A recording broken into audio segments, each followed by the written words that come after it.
You're asking me, why, Glenn, did you name your dog Susie? Well, my next door neighbor had a dog named Susie. I liked that dog, so I named the dog after that. But my dog was a unique dog. It was a miniature schnauzer.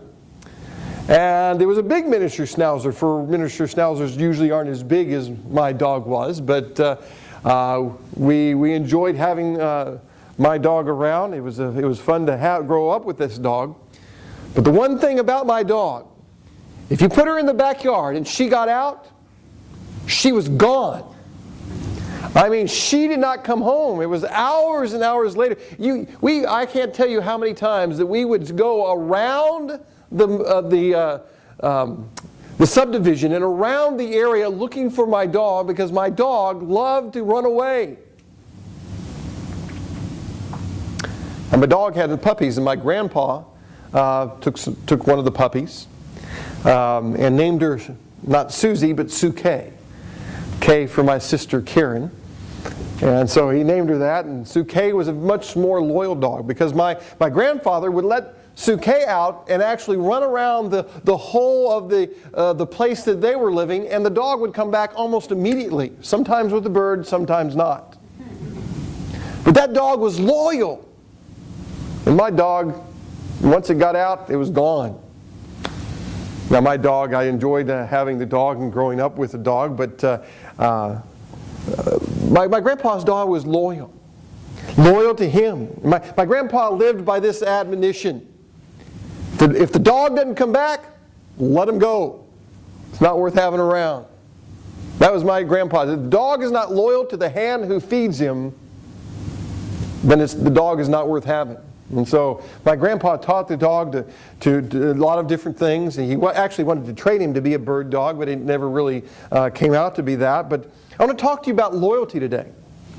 You know, dogs have a tendency to be loyal. And I mean, this is what we call the categorization. Or if we go to profile dogs and cats, dogs tend to be more loyal, cats tend to be more independent. Would you agree with that?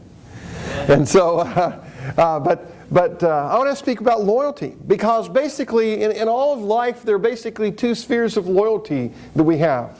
There's loyalty to the world, and there's loyalty to God. There's loyalty to Satan, or there's loyalty to the creator of the universe. And you see, all Satan gives the people is death. He doesn't give anything really worthwhile to be loyal to, except for he promises things that he doesn't fulfill. God, on the other hand, promises things that he does fulfill. He fulfills them in marvelous and miraculous ways.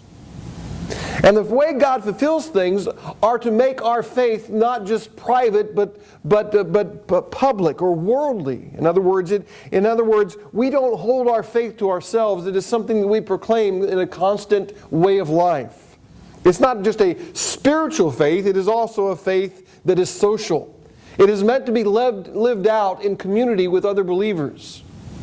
A lot of people would say, oh, I don't need the church, I don't need this group of people. But see, God had this plan of the church and the need of the church, because we input into each other's lives and encourage each other's lives. And so as Paul comes up, and I want you to imagine this. This is a shindig of shindigs. It says in if you go back in Matthew chapter 25, verse 23, it says, so the next day Agrippa and Bernice came with great, and the word there is pomp.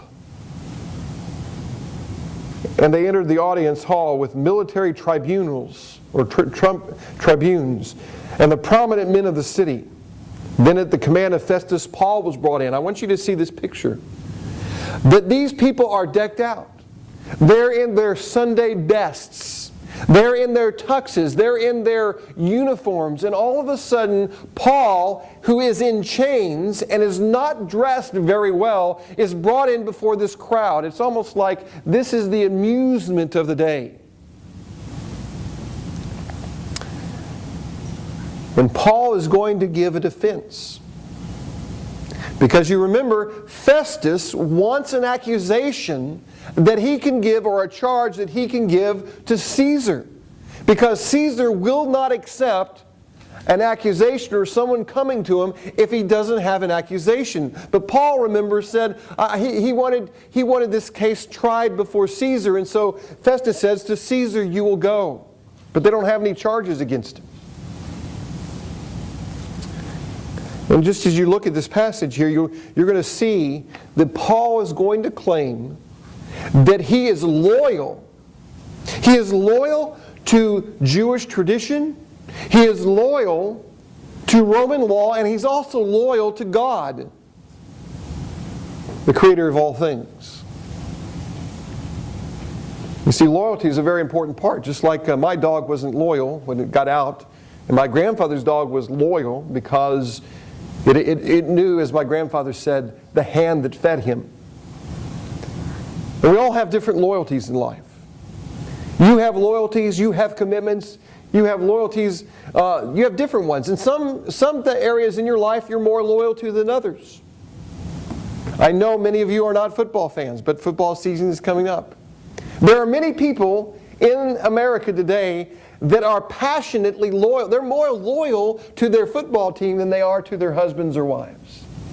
They're more loyal to be a fan of something than they are to the things that are really important in their lives. And so Paul here is making a defense. He's going to show himself loyal to God, loyal to the Jewish tradition, and loyal to Roman law. And the problem is that when you look at this passage, when you look at the passage here, that the people who are sitting around the table know that loyalty is a fleeting thing. See, none of us are loyal completely. None of us really act out loyalty completely to God, nor to even our own ideals. I like to say we're all in process, we're all growing, we're all in development. God is not in development. We are. And we're trying to understand what it means to be loyal to God in this world that has so many temptations. Doesn't it seem like to you it'd be easier not to be as loyal as the Bible seems to make it out to be? The necessity? Wouldn't it be easier to say I can be partly loyal to God and partly loyal to the world? Wouldn't that seem to be easier? But see, God has been creating this loyal people.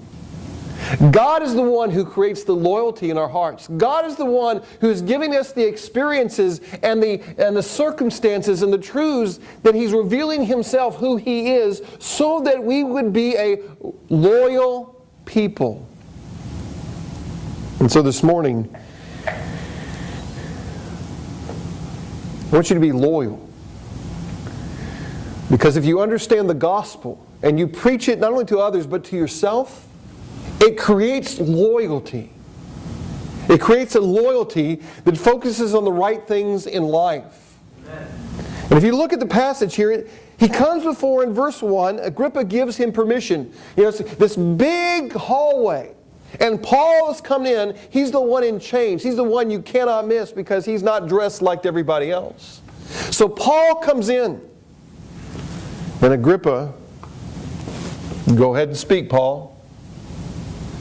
And Paul says, well, I consider myself fortunate that I'm before you to make a defense, an apologia, a defense of the faith, a defense for what he did and why he believed. And I believe that you can look at this. You know, some people say, well, you can say that in verse 4 through 11, he's dealing with his past life. You know, when you teach someone to give a testimony, you teach someone to say, what's the negative life principle? Okay? Give an example of it. Paul gives an example. What did Paul do negatively towards the church? He killed us. He killed people. He went out after them. Then he understood the gospel, and now his life has been changed. And he then says to the people, you need to do things or works in keeping with the repentance that you have. And so he tells of his conversion. He tells of his calling. He tells of how that it should affect our lives and how it should affect our loyalty towards each other and towards God. And so he gives us several focuses, I believe, that encourages loyalty. One is a resurrection loyalty. And I labeled it resurrection loyalty because I see this in verses 4 through 11. Because Paul, first of all, starts to help people understand what the resurrection actually meant. See, the Jews, there's some of